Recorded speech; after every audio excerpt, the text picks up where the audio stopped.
আমি এখন আছি গোল্ড এবং ইউএসডিটি পেয়ারে। তো মূলত রিস্ক টু রেওয়ার্ড রেশিও আমরা ভালোই বুঝি, কিন্তু তাৎক্ষণিক বুঝতে পারি না যে এখানে কত ডলার আমার এসএল যাবে। সেক্ষেত্রে আমি এটা দ্বারা আগেই পরিমাপ করতে পারি।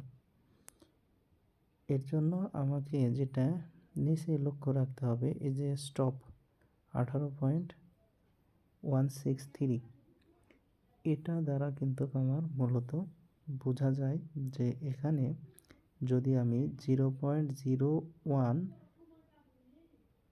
লটেও যদি ট্রেড করি, তাহলে এখানে এটুকুর জায়গার জন্য আমার $18 লস হবে বা এসএল রাখতে হবে। এটা ছোট বড় করলে বোঝা যায়। এটা হচ্ছে 0.01 লটের জন্য। এটা সহজ ক্যালকুলেশন। কিন্তু এছাড়াও যদি আমি ক্যালকুলেশন বের করতে চাই, তাহলে আমি চাচ্ছি যে এইটুকুর মধ্যে আমার $20 হোক লস। আবার অনেক সময় চাই যে এইটুকুর জায়গার মধ্যেও আমার $20 হোক।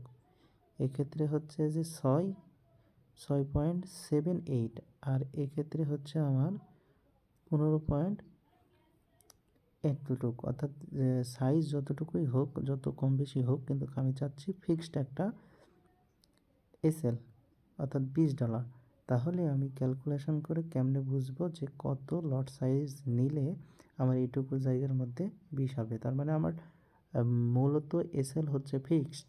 তাহলে ফিক্স এসএল কত? 20। আর এই পজিশন সাইজ দ্বারা আমি যদি ক্যালকুলেশন করতে পারি তাহলে হয়ে যাবে।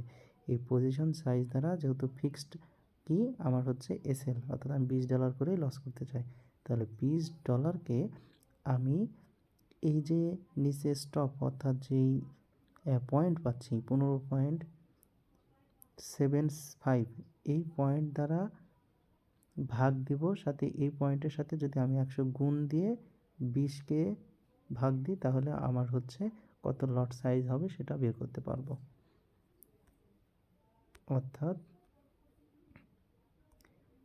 20, এটা হচ্ছে আমার সবসময় নির্দিষ্ট এসএল ভাগ আমি চাচ্ছি যে ওখানে আমার কত ছিল 15.75 গুণন হচ্ছে 100।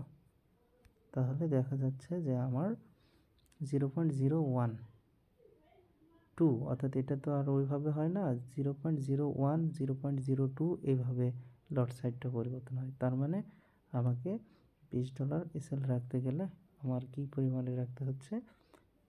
লট সাইজ 0.01। আবার যদি আমার ওই $20ই আরও খুব শর্ট জায়গার জন্য করি, তাহলে ভাগ ধরলাম যে 6.54 গুণন হচ্ছে 100।